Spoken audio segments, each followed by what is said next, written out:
Et oui, aujourd'hui, on va vous parler des montres Gucci. C'est vrai que je ne pensais pas faire une vidéo sur les montres Gucci avant un petit moment, mais bon, pourquoi pas. Le jour est arrivé. Aujourd'hui, on va donc parler de cette Gucci et pas n'importe laquelle, de la Gucci Grip.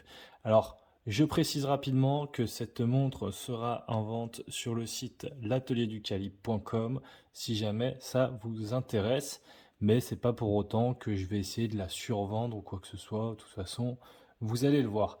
Donc cette Gucci, on ouvre la boîte. Dans la boîte, hop, nous retrouvons donc la montre. Je vais la mettre de côté 2 secondes et on va voir ce qu'il y a à l'intérieur. Donc nous avons le petit sachet. Nous avons, hop, le manuel d'utilisation.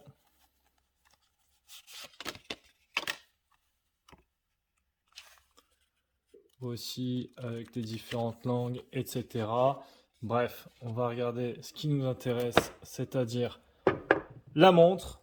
Et donc, voici cette Gucci Grip. Comme vous pouvez le voir, c'est pas n'importe quel modèle, c'est la Gucci Grip Mickey chronographe. C'est la référence YA 157 307. Donc, cette montre, je pensais pas l'avoir entre les mains, mais comme je vous l'ai dit, elle est en vente actuellement sur l'atelierducalibre.com. Et en fait, bah, c'est un copain qui me devait un peu d'argent et qui est vendeur de montres. Il m'a dit, écoute, si tu veux, tu te fais du stock pour l'atelier du calibre, je peux pas te rembourser maintenant, et ben, t'as qu'à vendre cette montre pour moi.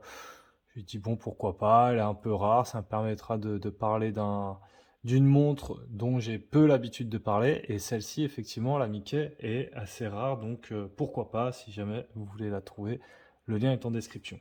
Quoi qu'il en soit, boîtier en acier 316L, diamètre de 40 mm, que ce soit le corne à corne ou que ce soit la largeur. Et c'est donc une montre chronographe. Les Gucci Grip, en fait, les grips, ça vient, c'est d'inspiration du monde du skateboard.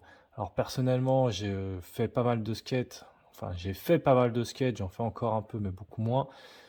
Je ne pense pas forcément à Gucci quand on m'évoque marque de skate. Mais bon, en tout cas, c'est inspiration du monde du skate. Et en fait, l'idée sur les Gucci Grips, c'est qu'on a, c'est justement, hop, ces disques circulaires qui viennent afficher les heures ou les minutes. Donc là, on retrouve cette complication, enfin si je peux appeler ça une complication entre guillemets. Il y a un modèle qui est assez connu, c'est qu'en fait il est tout plein et il y a uniquement les deux disques en haut avec, il y en a un qui a le Mickey d'ailleurs qui est en bas. Donc lui, il est un peu différent, c'est vrai que c'est une montre assez rare et on va lancer le chronographe déjà pour commencer. Donc hop, on est parti. Voici, donc vous voyez, il y a le premier disque pour les heures, le second pour les minutes. Alors, je vais pas vous cacher, la lisibilité est pas vraiment très très bien. C'est une lisibilité, ouais, on a du mal à lire l'heure, ça prend du temps et des fois c'est très compliqué à lire l'heure. Et au début, moi, je me suis même dit, mais attends, c'est pas possible, il y a un problème. Et apparemment, non. Apparemment, c'est comme ça fait partie de la montre, etc. Donc, je pense que c'est une montre pour quelqu'un qui préfère, qui aime avoir une montre au poignet, mais qui veut pas forcément la lire. C'est plus pour avoir un bracelet, un accessoire de montre qu'autre chose. D'ailleurs, bon, Gucci, on en parle, mais c'est vrai que c'est pas la meilleure marque d'horlogerie. On va pas se le cacher. C'est des montres qui sont assez chères pour ce que c'est. Alors celle-ci, je me rappelle plus exactement du prix exact, mais je crois que le prix à l'époque en neuf, il était aux alentours de 1800-1900 $, voire un peu plus de 2000 sur certaines boutiques. Donc, euh, donc n'hésitez pas en tout cas à aller voir le prix sur l'atelier du calibre, et je fais ma petite pub.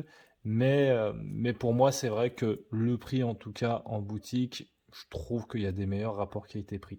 Ici, on est donc sur un chronographe. Comme vous pouvez le voir, c'est la version Mickey Mouse. Donc il y a eu plusieurs Mickey. Celle-ci, c'est la version chronographe. Et nous avons donc le Mickey ici qui vient tourner en périphérie du cadran avec l'indicateur ici pour le triangle rouge qui tourne également.